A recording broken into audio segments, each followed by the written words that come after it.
Former U.S. Comptroller General David Walker is among those who has been sounding the warning bell for years. The U.S. government, he says, is headed for a fiscal crisis if it does not get its runaway debt under control and soon. Walker was on Guam recently as the featured speaker for the Association of Pacific Islands Public Auditors Conference. He was the top auditor of government spending for 10 years, from 1998 to 2008, and he says he was there when the federal spending frenzy began. During the Clinton administration, let me note for the record that the 4 years that we had a surplus, I was Comptroller General of the United States. Just happens to be, but no correlation is not causation, but it is factually accurate, okay? And then things got out of control. They got out of control, he says, because Congress responded to the surplus by cutting taxes, increasing spending, and making new entitlement promises. I testified in Congress saying, now you got to be careful, because what you're looking at are projections, and projections are based upon assumptions, which may or may not be reasonable, which may or may not be valid. They also assume that we're not going to have any national emergency, we're not going to have any international conflicts, we're not going to have any natural disasters, we're not going to have a recession. They assume all of that. That's a lot to assume. And guess what? All of those things happened. After leaving government, Walker launched a group called Come Back America. It was a crusade to warn Americans about the mounting public debt. He says U.S. federal debt is much higher than what the government is willing to admit, because as part of his math, he includes total liabilities, unfunded obligations, and all commitments. Walker says debt growth may have eased in the past few years, but it has still tripled during the George W. Bush and Obama administrations. 2 presidents, we've gone from 20.4 to 64.7. That's how out of control it is. Now, we have a benefit because we have the largest economy on earth.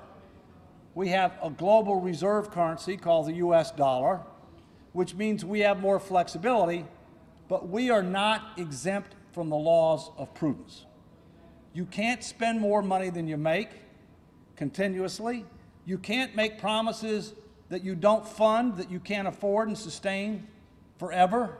Walker says entitlement programs such as Social Security, Medicaid, Medicare, and Obamacare account for 2/3 of debt.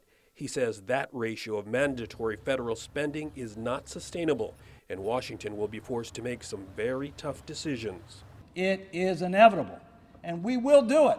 The question is when and how, and what will the consequences be? And keep in mind this, there's something called the law of gravity.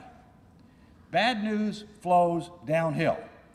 So when the federal government makes these changes, it will flow down to the states and to the territories, because if the government has less, then that means that they'll give less. We spoke with Comptroller General Walker about what Washington will do and what the implications might be for Guam. It will end up taxing somewhat more than it does today. They'll end up spending significantly less than projected. That doesn't mean cutting spending now, but it means that they're going to have to cut the rate of increase in spending, in particular with regard to health care. I think the bottom line is it means that Guam and other instrumentalities like states have to start getting their own finances in order.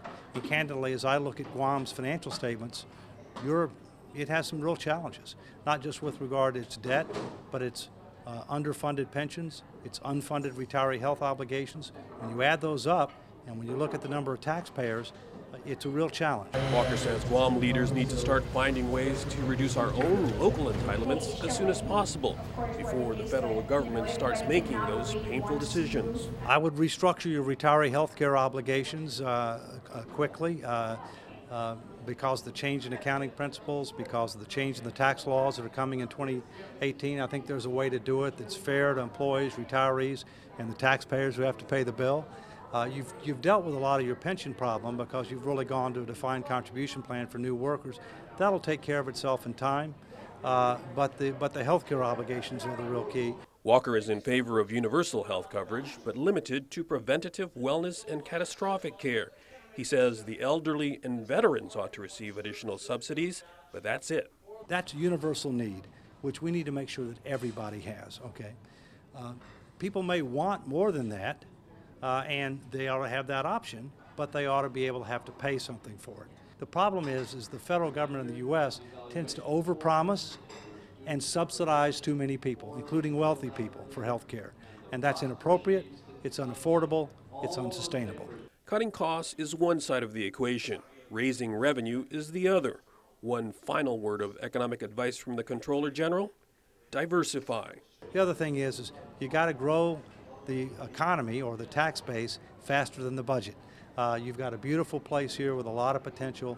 So what can be done to try to be able to further stimulate growth and to look at more diversified sources of revenue rather than just income taxes? How can you diversify that? Because a lot of your economy is based on tourism and rather than domestic production. For KUAM's Business Matters, I'm Nestor Lecanto.